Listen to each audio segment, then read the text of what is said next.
Hey guys, it's Channel Weird. We are coming to you from Portland, Oregon, one of the weird capitals of the world, and today it is no exception.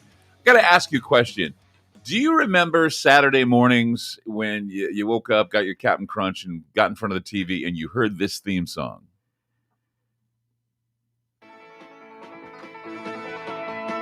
Marshall, Will, and Holly on a routine expedition met the greatest earthquake ever known. High on the rapids, it struck their tiny raft and plunged them down 1,000 feet below to the land of the lost. Sloths. Okay.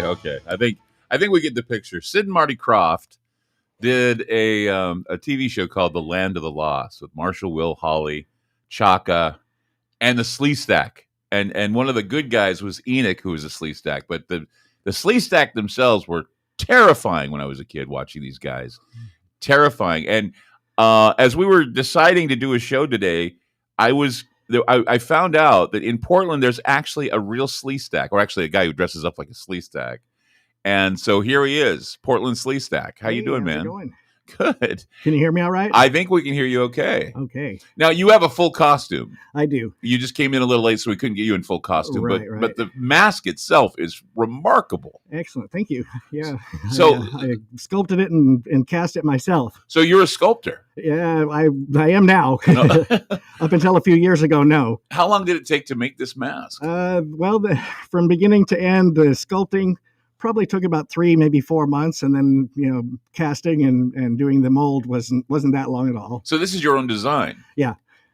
Wow, I'm just still blown away by what I'm seeing here because, like I said, it was when I was a kid, it was terrifying. I mean, you and I must be around the same age because this is a remarkable thing. I mean, so you watched Land of the Lost. 6 years old when the show was on. Okay, so you were 6 years old when it was on. So. What were your thoughts of the Sleestack when you were a kid? Oh, they were horrifying. Mm-hmm. They didn't speak, and so you didn't know what they wanted from you, except to put you in a cage and drop you in a pit with an unseen monster. Right. So, yeah, they were terrifying. And I could always tell my sister that the Sleestack will get you, and she'd cry and scream and run away. And, it was a good way to get rid of her once in a while. See, I always think to myself that, when we had the alien abduction thing going on, I think a lot of people, when they tried to describe, and every time I heard them describe the aliens, I'm thinking they're describing the Sleestack because they're talking about the reptilians. And right. I don't know, but when Sid and Marty Krofft did Land of the Lost, it just seemed to me that everything that a kid liked was in it. There were dinosaurs and there were like alien creatures, like the Sleestack reptilian alien creatures, saurian walking creatures. Right. And so, did you, when you were a kid, pretend to be a Sleestack? No, actually, it is. I always wanted to date Holly, of course. Oh, everybody did. All the little boys did. Yeah. She was older and she was, very adventurous and. Yeah. So, but it was just I loved it because of the dinosaurs mostly and all the other creatures that showed up eventually. What's your favorite episode? Do you remember? Oh boy, probably.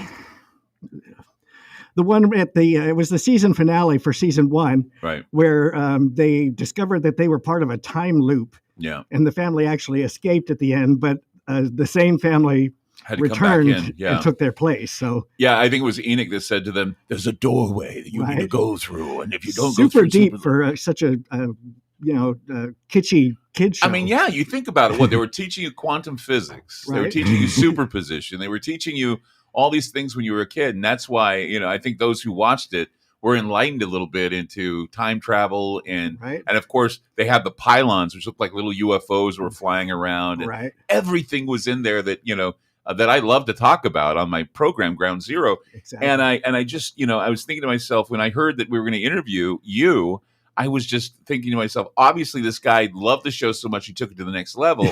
My favorite one was the one where Holly meets her future self. Oh, yeah. Because the actress they chose to play Holly in her future self, I mean, it was like she looked like her. Right. Is what she would look like when she was older. It was obvious. And that thing where she said she had a scratch on her hand or something, and she says, I got this from, or a scar, and she says, I got this from helping my brothers, or my father and my brother. And then she ends up getting scratched by, I think, Alice or the dinosaur or something. And so it kind of like, again, there was the whole idea of future retrocausality, causality, and all that stuff. Yeah, it certainly got you thinking. I mean, I don't know what they were. Sid and Marty Krofft, they go from like Puffin Stuff to Lidsville to this. Well, it was the 70s. Yeah, it was just genius. And and the thing is they tried to remake or reboot Land of the Lost, and I was just really disappointed that nobody took it seriously, because I think that there is a market definitely for taking it seriously. Yeah. And making the Sleestack more terrifying than, they're terrifying now. They did such a great job with them back then. Yeah. But I could just imagine with CGI or whatever, they could probably make the Sleestack look even more alien and more creepy. Certainly. And I don't know. I just like I said, it's just exciting that there's somebody out there like me who loved the Land of the Lost as much as I did. Oh yeah. Did you ever meet any of the stars of the show? I have not yet. You haven't? Yeah, I'm Facebook friends with them. We follow each other on Instagram, and that's nonsense. And we've spoken to each other, but not physically met yet. So pandemic. You speak with Wesley, and that's his name. Wesley, right? Wesley Ure, and Wesley Ure, and then of course, what's Holly's name? Kathy Coleman. Kathy Coleman, and she's kind of like a cashier now somewhere in a. I'm not sure what she's doing. They do a lot of public appearances as a group. Yeah. The guy that played Chaka, Philip Paley, I think his name is. Yeah. They get together and they'll take pictures with fans sitting in a raft. That's another thing. Again, it's like you break down the whole genre here: dinosaurs, UFOs, right? Pyramids, aliens. Medusa was on there. Medusa, the time Yeti, doorways, right? And then the Yeti, the Chaka. Chaka was a little baby Yeti. There were some dragons as well. What do they call the Pakuni? They call the Pakuni, right? Yeah. So the Pakuni were like the Bigfoots, and then everything. Short versions. The short versions. Everything that as a kid you were fascinated with was crammed into the show. Exactly. And it's. I just wish more. And in fact, it was funny because I remember. Well, I've got a younger intern and then I've got an older producer. Mm-hmm. And he didn't even know what a Sleestack was. I says, "You don't?" I said, "Oh my God, the most terrifying creature ever to grace TV was a Sleestack." Yeah. Well, the ones that showed up in Will Ferrell's terrible movie, they were scary looking, but they didn't really take that movie seriously, and it just didn't do very well. It bombed at the box office. Yeah, we try not to speak of it too often. Well, I watched it for general principle because, of course, the Sleestacks looked cool. Yeah, they did. I mean, they're always everything cool. Else about it was horrible. They're kind of like the dancing bears of this. It's like if the kids aren't paying attention because Marshall, Will, and Holly are having some drama, right? Then break out the Sleestack because they were always like, "Oh my God!" And I just remember though that when I started hearing, because I got into this type of stuff, the weird stuff, the comic book stuff, and talking about paranormal and parapolitical stuff on my shows. I remember at a young age of about, I think it was like 13 or 14 years old, I started hearing stories about abduction cases. Yeah. And I saw the drawings of what they saw, and I thought to myself, Sleestack, right. Maybe they're having some sort of a memory thing with Sleestack. And I'm like going, otherwise, maybe the Sleestack were based on, the reptilian. You hear like David Icke talk about reptilians, and you hear about, you see the reptilians being depicted in fiction, right? And that throughout, I guess you could say throughout history, in any kind of history, mythology or whatever, there's always a watcher of Ancient Aliens. So are you a watcher of Ancient Aliens? Yeah, of course you are. Of course you are. Yeah.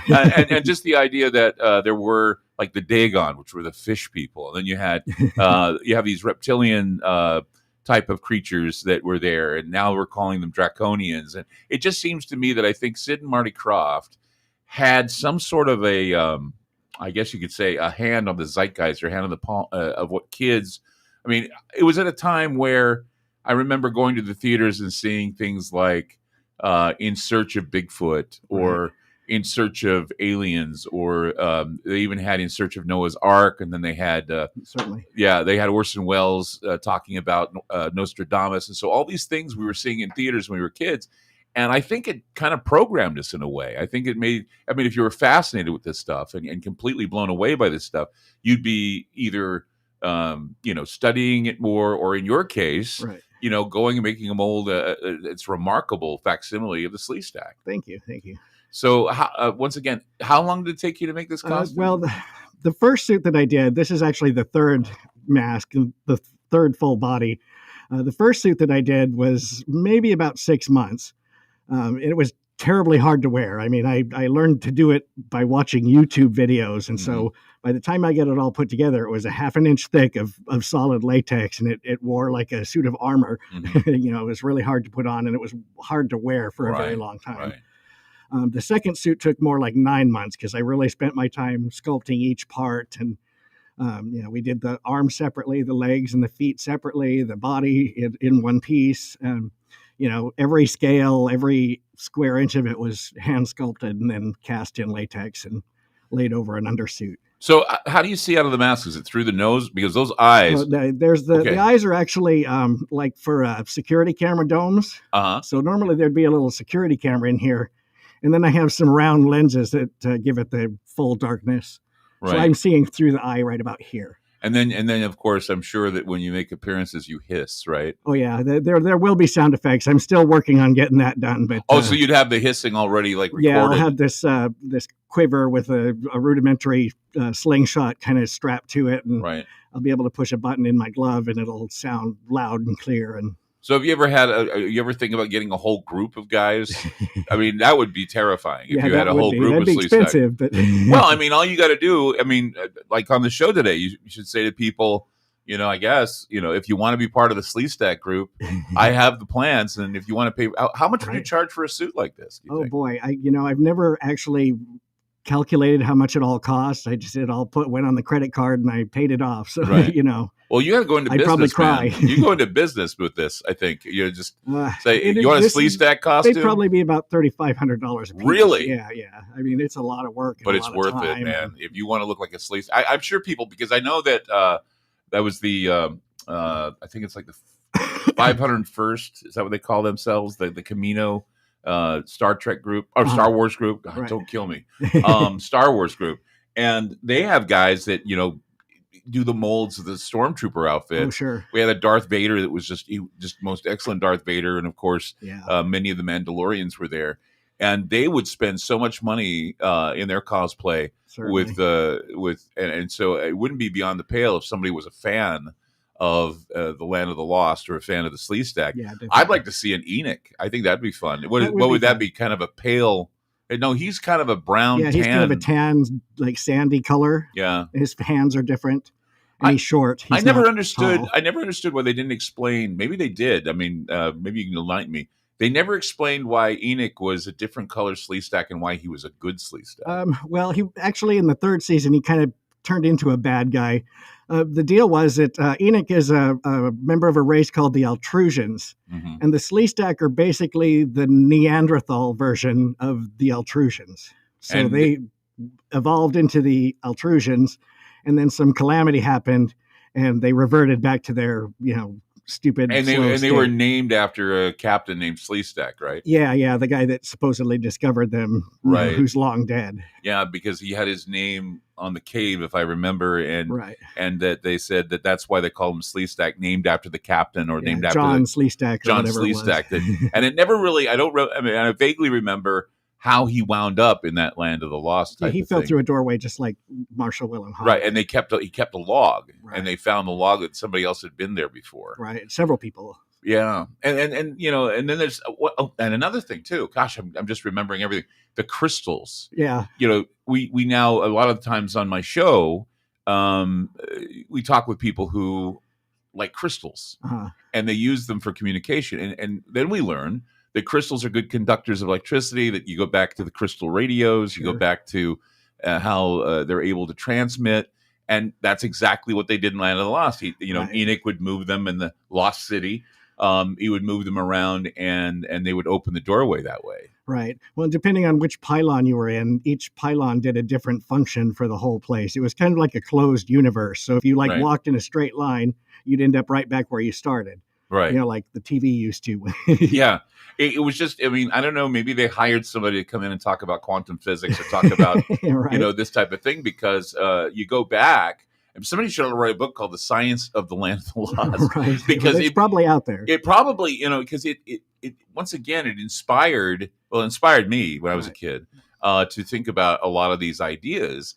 And while they were fiction, it just seemed that there was an evolution that happened within the culture, within the zeitgeist, Certainly. where not only did we have Star Wars and we had all these creatures that we saw in the movies, but there was still that place in our hearts for that childhood memory of the Land of the Lost. Right. And how, again, we had characters that we wanted to find out what happened to them. It was an adventure, but it was made on the cheap. Everything that Sid and Marty Krofft did seemed to be made on the cheap. They had this whole thing where I remember, they did this whole thing called Sid and Marty Krofft Hour on ABC. Yep. And this was an NBC show, if I recall. I think so, yeah. But they did this thing on ABC where they had like Electro Woman and Dinah Girl, and they had Dr. Shrinker, and they had all these other characters, and they were all packed in one show, one afternoon. You just kick back. Shazam and ISIS. Yeah, Shazam and ISIS and all that stuff. Right. And I'm thinking, man, they just cornered superheroes and all that stuff. And then, of course, that place in our hearts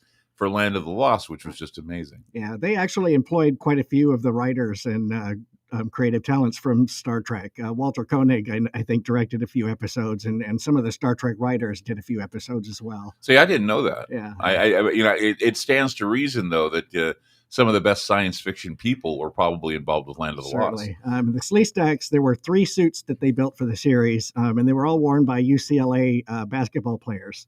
One of them is Bill Laimbeer, who later became NBA, and now I think he's a coach. I'm not sure exactly. I'm not a basketball fan, but I do know that much.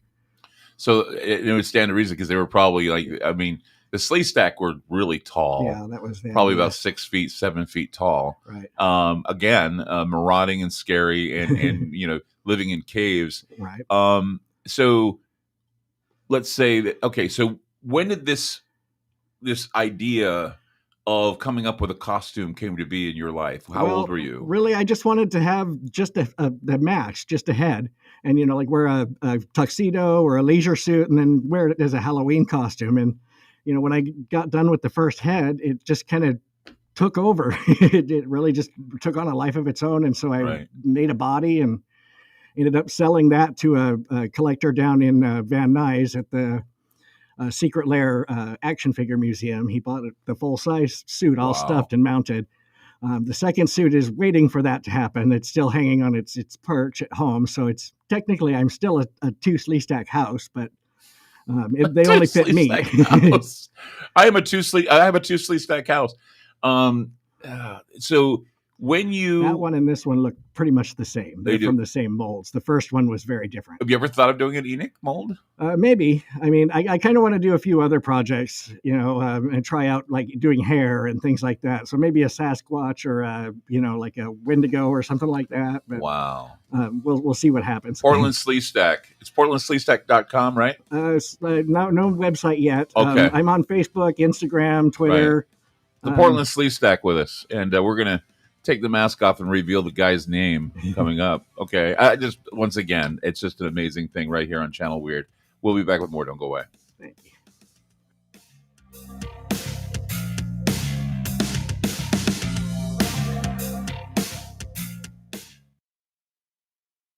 It's all over the news, food shortages and scarcity in the supply chain, and the reality is nobody truly knows what might happen in the near future. Hi, I'm Clyde Lewis, and I want to let you know that it's a good idea to plan ahead so you aren't caught off guard. Nothing's more important than having enough food to eat, and we're here to help. We highly recommend My Patriot Supply, America's leading emergency preparedness company. They provide long-term emergency food that lasts up to 25 years in storage. When grocery stores run empty or disasters strike, their foods will be there when you need them most. Act now and secure at least a 4-week emergency food kit full of tasty meals that provide 2,000 calories a day. They have dozens of emergency food storage kits to choose from, along with a variety of other survival products. If the government tells you not to go out, you can have the peace of mind that comes from being prepared. After you order from My Patriot Supply, your food will arrive discreetly at your doorstep. Prepare today, because time is short. Go to preparewithgroundzero.com. That's preparewithgroundzero.com. AncientLifeOil.com. That's AncientLifeOil.com. Are you stressed? I mean, who isn't? Anxiety creeping in?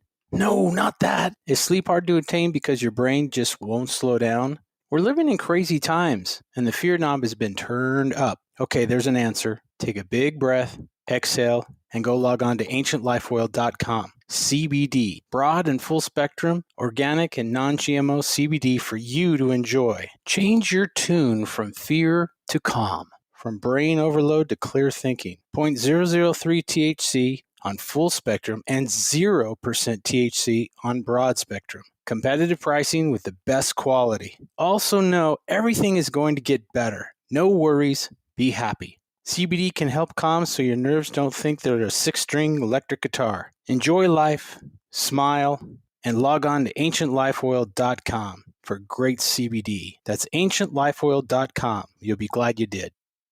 It's a well-known fact that controversial talk show hosts have recently been censored and even banned on the internet by corporate and political interests. Hey guys, it's Clyde Lewis from Ground Zero. And in order to counter the suppression of information, we've decided to create our own private digital playground called Aftermath. It's an exclusive online multimedia library featuring a social media platform, videos, audio clips, archive shows, research groups, documents, and a news aggregator. In addition, we're hosting other Ground Zero-friendly podcasts like Conspirafact with Wes and Bill, Into the Microcosm with Jimmy Jean, Pair Awareness with Mr. Gates and Isaac Weishaupt, Opposing Perspective with James Ponder, The Infinite Fringe with Billy Ray Valentine, and several more shows. Mobile apps for Android and Apple are available too. The monthly subscription for Aftermath is only $10 a month. And don't forget to check out the yearly specials, including the Friends and Family Pass with one main account and 3 sub-accounts. Sign up now by going to aftermath.media. Again, that's aftermath.media.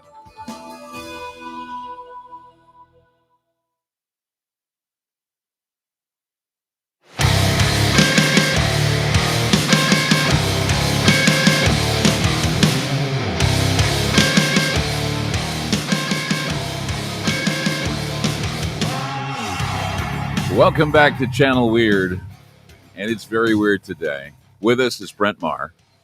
How's it going? Portland Sleestak. And the Sleestack mask, we had him take it off because, and here's the reason why. First, it's hot. It's a little warm. Second of all, show us the intricacy of, I mean, it's not just that you're wearing a mask. Right. But there's more to it than that. So show us, just give us a tour of this mask. The It's head amazing. is gigantic. It's way bigger than a human head, and I wanted that just so that I'd have some circulation. So what did you in mold there. it on, though, if it's bigger than I a used human head? a head armature and then just made it big. Okay. Yeah, lots of space. There's a lot of space back here. Yeah. So basically, there's a bicycle helmet in there. Wow. That holds it all up. It's very thin. So the first couple were very thick and rigid. So I wanted this one to be a little more flexible. And once it was attached to the suit, it would look like the neck was moving naturally. And, Sure. So yeah, there's a bicycle helmet in there that you just clamp down. And here is a little communication device. No mic hooked up to it yet. I have a little earpiece that I put on under a hood. So you can hear. Right. And then it's got a couple of fans in there, little helmet fans. And it's just a battery operated 9-volt battery. The first one sucks air in through the mouth. I don't know if you can see in there or not, but there's a little screen. Oh, I see that. Yeah. Okay. There's a screen and there. So that pulls air in there and it blows it onto my face. So it kind of keeps me a little bit cooler. And then there's another one in the back that draws air into it and blows it out the ear here. Oh my gosh. So that the hot air is coming out here and the cool air is coming in the front, and hopefully it that keeps can me feeling okay. Keeps you feeling okay, so you can stay in the costume for how long usually? I'm good for maybe about an hour or so, before I need a break, just to kind of unzip it and breathe a little bit. I did a commercial a long time ago. It was a spot. I think it was a spec spot for some tennis shoe company. It was either Nike or Adidas or something. Right. And they wanted me to dress up as Bigfoot. And it was, I thought, okay, just put on an ape suit and have at it. But no, they had me go in, and the suit was like tight on me. And then they had me put on these like little foot slippers that had these big toes and big feet. But then they actually applied the mask to my face. Oh, wow. So my face would move so it looked not like an ape mask, but like my face was part of the whole thing. Nice. And we filmed up at Mount Tabor because there was a basketball court there, and these kids are playing basketball. And then I'm coming down, lumbering down off the mountain. And it was really good. I mean, I thought, wow, that's a really good effect. Nice. The only problem is it was 97 degrees outside. Of course. By the time I got down to the bottom of the mountain, I was ready to pass out. I mean, I was like I never ever felt so weak in my life, and it's because it sucked all the water out of me. Really does take a toll on you, right? Know? So yeah, I'm good for maybe 3-4 hours max, with a couple of breaks in between. I also have a vest that I wear that I put ice packs in, a couple in the back and 4 in the front, and it helps. It feels more like it's wet than cool, but it's at least something. Wow. Yeah. I mean, well, okay, so I'm sure you make personal appearances. Yeah.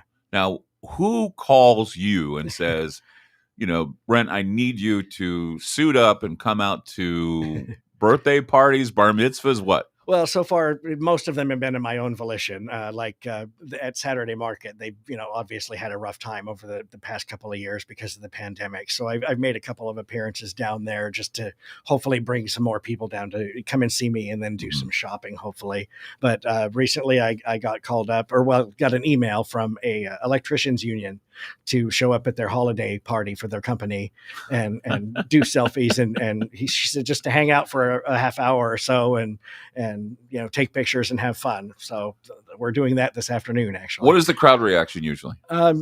Some people recognize it instantly. Other people don't know. They'll call me a dragon or something else.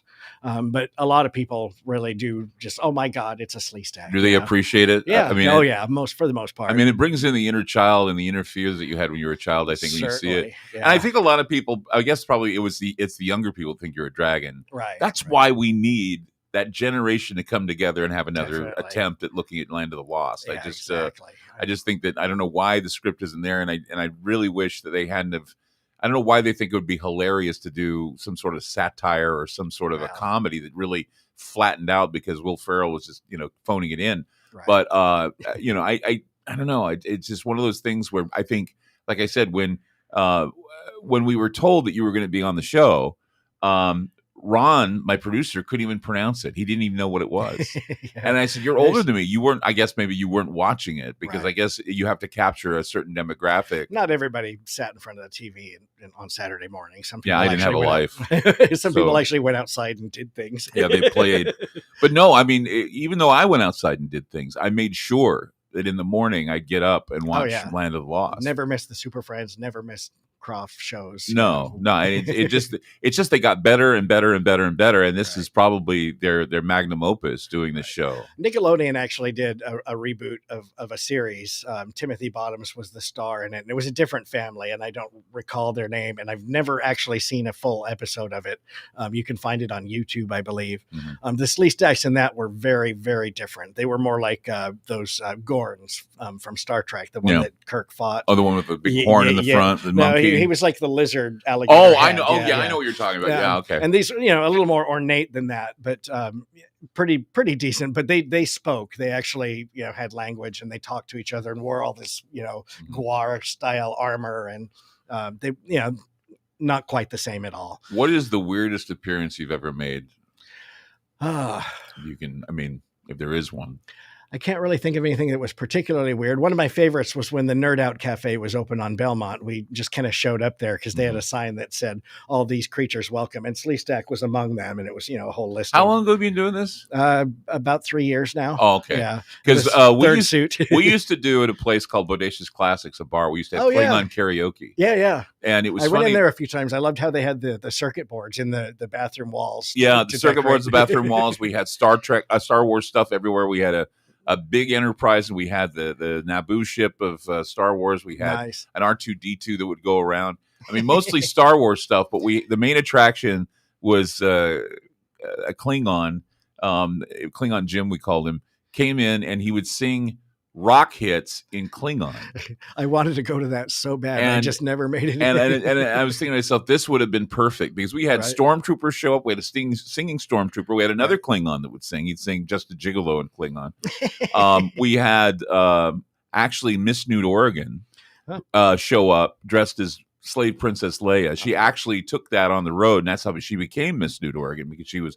So we had all these people, and then when the Matrix came out, I dressed up as like Agent Smith, and then she dressed up as like Trinity, and her husband dressed up as like one of the other guys. Right. And it was just, I think it was the first introduction I ever had to cosplay. Because when I go to Comic-Cons, I mean, I see all these people dressed up, and I'm thinking, gosh, I used to do that. Right. I mean, I'm too big and kind of old now to be doing it.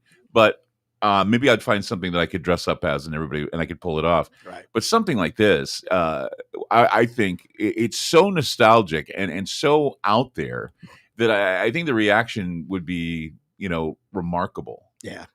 It is Portland though, so you'd be surprised how many people just kind of barely even look. I mean, I've got photos of myself standing at a Mac stop downtown at Pioneer Square, and people are just milling around me like I'm not even. Yeah, I think people don't realize this. I remember back when, I've been in Portland since 1999. And I came here because, I was offered a job working on a national radio show, and then I produced another national show, and then Ground Zero became a national radio show. And one of the things that I actually, some of my friends who lived in Utah, I actually said to them, says, you wouldn't believe what I do here in Portland. You wouldn't believe what I'm doing right now. I said, I just got up and I did a whole speech about this, and this at a bar, doing some stand-up and some other stuff while I'm doing it. And then I walk off the stage, and this band comes up, and you can karaoke to a rock band. It was called Karaoke from Hell. Right. And I said, then on Thursdays, I go to another bar where I listen to a Klingon sing rock and roll in Klingon. And there's this couple that I know, that Dave and Susie. And they got married, or they didn't get married. They had like a relationship type of I don't know what they call it, where they don't get married, but they're committed to each other. Sure. And one of the things that when I was at their ceremony, they said, if it weren't for Clyde and Klingon karaoke, we never would have met. Right. And I'm like, my God, it's like they met at a bar where a Klingon sings a song, and they had Klingons at their wedding and everything else. Right. And I'm just thinking, no one would believe the adventures if you just allow yourself to get into the weird state of mind in Oregon. You wouldn't understand the people you meet and the experiences you have. I think it's kind of infectious too, because when I moved here, I've been here since 2003. I was pretty introverted, Right. So certainly Portland rubbed off on me at some point. Amazing. Brent Marr with us, Portland Sleestak. And like I said, when I heard that we were interviewing, I just thought, this is the perfect interview, because I was a big fan of Sid and Marty Krofft's Land of the Lost. I'm sure many of you were too. Some of you may not have been, but for me, this is like old home. So we'll be back with more with Brent. Keep it here on Channel Weird.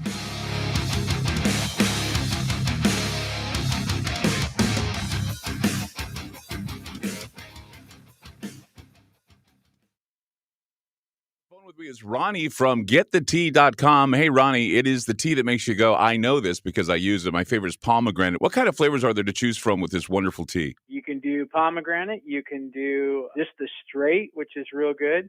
And also we have a mint, a peppermint. People really love that one too. And we have a couple new flavors on the way, which I will not discuss yet, but they're coming. A lot of people don't know that peppermint is a very, very good supplement to keep the stomach happy. It relaxes the intestines, and once again, it makes you feel better because it allows them to move around and get that stuff out of you, that bad stuff out of you. Absolutely. This is a digest mover. So people have a hard time digesting stuff, or you get something stuck, or maybe you're a real heavy meat eater. The tea is wonderful. That's why it's tagline, the tea that makes you go. If I want my life to change and get the tea, where do I go to get it? GetTheTea.com. That's GetTheTea, TEA.com. Fantastic.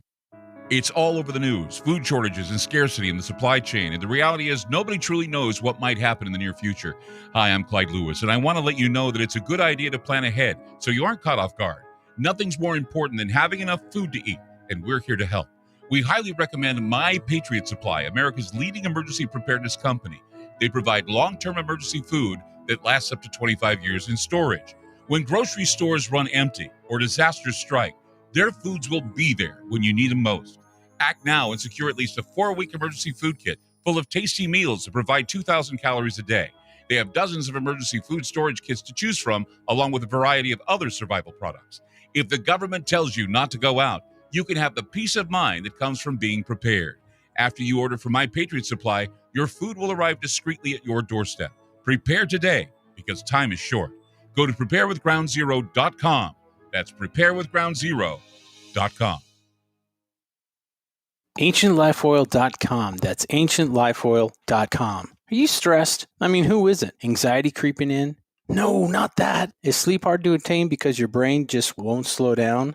We're living in crazy times, and the fear knob has been turned up. Okay, there's an answer. Take a big breath, exhale, and go log on to AncientLifeOil.com. CBD, broad and full spectrum, organic and non-GMO CBD for you to enjoy. Change your tune from fear to calm, from brain overload to clear thinking. 0.003 THC on full spectrum and 0% THC on broad spectrum. Competitive pricing with the best quality. Also know everything is going to get better. No worries, be happy. CBD can help calm so your nerves don't think they're a 6-string electric guitar. Enjoy life, smile, and log on to AncientLifeOil.com for great CBD. That's AncientLifeOil.com. You'll be glad you did. It's a well-known fact that controversial talk show hosts have recently been censored and even banned on the internet by corporate and political interests. Hey guys, it's Clyde Lewis from Ground Zero. And in order to counter the suppression of information, we've decided to create our own private digital playground called Aftermath. It's an exclusive online multimedia library featuring a social media platform, videos, audio clips, archive shows, research groups, documents, and a news aggregator. In addition, we're hosting other Ground Zero-friendly podcasts like Conspirafact with Wes and Bill, Into the Microcosm with Jimmy Jean, Parawareness with Mr. Gates and Isaac Weishaupt, Opposing Perspective with James Ponder, The Infinite Fringe with Billy Ray Valentine, and several more shows. Mobile apps for Android and Apple are available too. The monthly subscription for Aftermath is only $10 a month. And don't forget to check out the yearly specials, including the Friends and Family Pass with 1 main account and 3 sub-accounts. Sign up now by going to aftermath.media. Again, that's aftermath.media.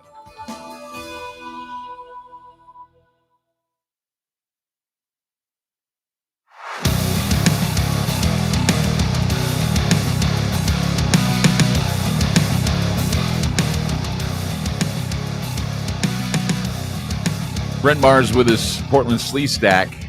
And, one of the reasons why we brought him here is because, you're involved with, they're trying to reestablish. We had somebody on a while ago, but they want to kind of shake off the whole COVID depression. Right. And bring back the weirdness of Portland, which is something that I think is important. I think that's the backbone of our city. I mean, you have the Unipiper, and you have Darcel, and you have all these other people, Right. And then you have you, Yeah. and there's the Mad Martian. I interviewed him, Right. Um, Statue Man. Yeah, Statue Man. There's Yeah. another one. That'd be an interesting guy to get a hold of. He's the silver statue guy. Right. And I used to see him all the time downtown. When I'd hang out, and I don't hang out downtown anymore. Right. Yeah. Because there's nothing weird going on anymore. Yeah.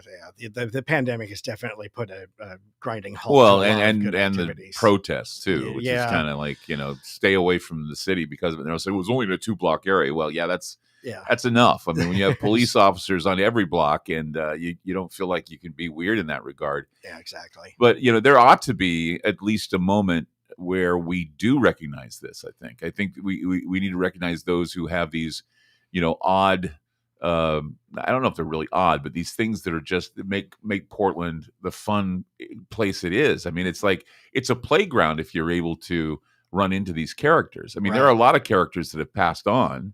And they we remember them. I mean, I remember we still have Street Elvis. Yeah. He's an amazing guy. And, and I remember that was he was one of the first people I met in Oregon when I first came here. I met Street Elvis at the Elvis Museum. Yeah. And then, of course, I met Diablos Rex, who is a character. He's right. But I don't know if he's still here in Portland. I think he's moved to Transylvania. I don't know. And then, and again, meeting you, and if I had known, I had no clue that you existed. I'm still trying to get it out there. Like I said, the pandemic kind of put a grinding halt to all my, public appearances, Mm-hmm. just because, you don't want people to feel uncomfortable. Right. And plus I need helpers to get me in and out of the suit. So I mean, you're exposing them, they're exposing me. Yeah. It just wasn't really a good idea to be out there on a regular basis. Do you play guitar? I don't. Oh, okay. No. Okay, because I was going to say if you I play do guitar, sing karaoke, but okay, well, you sing then. Yeah, okay, yeah, so a little what you bit. need to do is you need to put a band together, and I would go see you guys. I really would. I mean, it's like you could open for Guar. Right? They were just here, weren't they? Yeah, I think so. Yeah, I actually, I was in Virginia. It's in a college area, but Guar has a restaurant in Virginia, and it's like, you know, the cook is one of the members of Guar, Nice. where they all dress up, and you've got like, you know, all the masks, and you've got all the stuff there at it's like a Guar museum. So, yeah. You know, when you put on any kind of costume, you literally, you know, you shed your inhibitions and you become somebody else. You really step into a character or a different version of yourself. Maybe, but I'm really, really excited for the idea of having more than one Sleestack in this town. Seriously. I mean, you really need to, you know, probably take out an ad or something and saying, I'm Brent Maher, I've got the best damn Sleestack costume ever. Right. And I want like other guys so that we can like all step out of a UFO and scare the hell out of them. Like I do. I still have the second version, which is pretty much identical to this, but it's a little bit heavier and a little bit harder to wear. Right. It basically only fits me, so you're gonna have to be my size or smaller. Right. But I don't think we could go out in a pair. I don't think we could be the guy my size could be a Sleestack. Aren't you a little fat for a Sleestack? Well, I'm a little fat for a Sleestack, so you know. You know, and I thought to myself too, wouldn't it be a terrifying thing where they hire you to like, you know, okay, so this is the deal. I'm going to my wife and I are going to go to bed. And we'll be sleeping in bed. And what we want you to do is come to our window and tap on the window at 2:00 in the morning and see what happens there. I have You get indeed shot. I have indeed gotten a few interesting propositions from some people. I actually did an interview a couple of years ago for a furry website. Oh, for a furry one? Yeah. But it's not a furry. It's a scaly. Yeah, it's a scaly. But he was very interested in. Yeah, really? We didn't go into anything. PG. Really, you're kidding me? Yeah, he was pretty interested in it. It was interesting. I was kind of nervous but about doing it. They don't have the mechanism. No, they don't. Because I mean, they're reptiles, right? Yeah, I think there's a deleted scene from the Will Ferrell movie where it kind of shows two Sleestack getting ready to get it on, but they don't actually show. I thought they like laid eggs or something. They eat these moths or something, and I'm not sure how that all works, but I need to go back and rewatch the show. Is there a, like, you know, I know in Star Wars they have the books that talk about their creatures and they talk about everything. Right. It's almost like a Bible thing, or you know, is there a book about Sleestack, their mannerisms, their culture, what they do? There's a Wikipedia page that does really? That does a pretty good explanation under the topic of aliens, I think, and it talks. So they are considered aliens. Yeah. Wow. I do believe that they lay eggs, but in order to fertilize them, they have to eat these specific types of moths, and I don't know why, but at least that's the series, mythology. Right. I don't know how they explain it away in the movie, although they cut that scene entirely. So such a wasted character here. Definitely. There needs to be a movie, or like I said, there needs to be something where we can bring back the Sleestack, because it's just a character that has been lost. Their origins and their motivations and lost in history, lost in space, right? Lost in the land of the lost. Yeah. Actually, Land of the Lost was one of the longest running Croft shows. Usually they ran 1 or 2 seasons at the most. How many seasons did they have? They had 3. Really? Yeah. The first 2 seasons were the 2 kids and the dad, and then contract negotiations fell through with the dad. Spencer Milligan is his name. Didn't he eventually die, though? Yeah, he fell through the time door and evidently escaped. And at the same time, his brother, who was searching for them, fell through. I remember that. Yeah, the brother came he was through. The guy from the Planet of the Apes series. Oh, yeah. The blonde guy that played the Charlton Heston character in the series. But I remember that. Uncle Jack. Vaguely. Yeah. I remember that vaguely. That was kind of and that's when where it jumped the shark. Yeah, that's when the fire-breathing dinosaurs appeared, and they lost all the Pikuni except for Chaka, and Chaka had somehow become more intelligent. So he spoke better broken English. And we forgot about that little baby dinosaur. What was his name? Dopey. It was Dopey. Right. Dopey was cute. Dopey was a cute little dinosaur. But it was just like, like it was like Jurassic Park before Jurassic Park was Jurassic Park. Right. There was actually one episode where almost all of the dialogue was the dinosaurs screeching and roaring at each other. Really? And it was, watching it as an adult was really painful. Yeah. Well, I mean, we've as had a our kid, moments. it's like, it's all right, dinosaurs, but Like, yeah. I still haven't gotten over the Star Wars holiday special. So it's like one of those things that's like passing a twisted sardine can when you watch it. It's like, oh my God. But so what next for the Sleestack? I mean, what are you planning on doing with this? You need to do a lot with this. A lot of my inspiration was the scary snowman guy on YouTube, where he's just kind of standing there and the women walk by and then he moves and they screech, Yeah. I think people love to be scared. I mean, and then in the realization that it's just something silly, they laugh about it. Right. But that initial surprise and the scream is just priceless to me. Yeah, well, I mean, it certainly would do that. I mean, there's nothing scarier than a Sleestack on the corner at midnight. Right. Lon Chaney said that, I think. Or popping out of a doorway in the dark, when you've had, a few beers at the club. And get Brett Maher in a Sleestack costume, have him pop out a cake. Right. Your business That'd function. be a big cake. I'm almost 7 feet tall in the suit. Oh, really? Yeah. So what do you have? The feet have like platforms. Oh, inside. they do. Yeah. So it brings you up higher. Oh, yeah. Wow. Yeah. I'd see that. And then you got the top of the head, which is a another few inches above. So I'm especially quite with nearly, a point. Yeah, I'm right quite there. nearly 7 feet to that. That's perfect. That's just amazing. I'm a little more robust than the old Sleestack, but that beyond that makes you look threatening, though. Exactly. I mean, Sleestack. Sometimes I think that the Sleestack were too skinny. Yeah, and they were too slow. But I'm no track runner in this one either. I don't go very fast. See, that's the thing, is that if we were to do a movie, the Sleestack would have to be like running zombies. Right. It's like I remember they brought the running zombies in like World War Z, and I'm thinking they don't do that thing like. I think the movie costumes were actually a little bit more flexible, and they were able to maybe move a little bit quicker. I don't think they really did that in the movie, but I think they were a little lighter and ready to go. And I actually almost bought one from an auction house from one of the actual movie costumes, but I just couldn't quite justify it. It was a little bit spendy. Maybe one. Well, I mean, how spendy? It was $5,000. Oh, really? Yeah. Shipped from the See, UK I mean, somewhere. these hobbies are just out of my paycheck, out of my pay grade. Definitely. But I mean, when you can't afford it, you make it yourself. Yeah. How much do you spend on making it yourself, though? It was quite a bit. I'd say I'd probably, with all three, I've probably put at least $10,000 into, wow. And that's not including hours. Like I say, man, selling business, getting people to get dressed up. Right. I mean, this is a great costume. Yeah, when you're learning to do it yourself, you make a lot of mistakes too. So I mean, a lot of that money went into the garbage, and right. So pounding of the so head you've done on the Sleestack. Is there anything else you're going to do in the future? I definitely would like to try to do a really good Bigfoot. There's a couple of them out there, like the Jack Link commercial Bigfoot's kind of cool. But yeah, a good Bigfoot would be fun. Yeah. Or like maybe a Wendigo with the big antlers and the scary skull face. Yeah, they have a good Bigfoot that walks hair. around Squatch Fest every once in a while. He's really good. But yeah, and the kids love him. I've seen, because I've been to my share of Bigfoot conferences, so I've seen all types.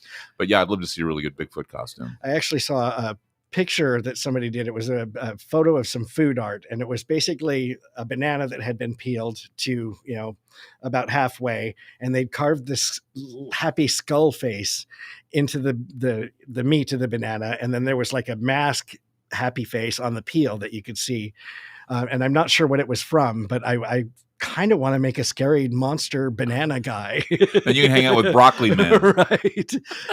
Mad Martian. The wheels are turning. I'm trying to figure out how I can do it. You, Banana Man, and Broccoli Man, and Sleestack. Sounds like a lawyer firm. Right. If you're injured. Anyway, Brett, thank you so much for being a part of the show. Thanks for having me. And it's been Channel Weird. Remember, the Sleestacks are hiding under your bed. I'm just so happy. Well, they're around the corner. They're around the corner hanging out. Thank you so much for joining us. We'll see you next week. 1,000 feet below, to the land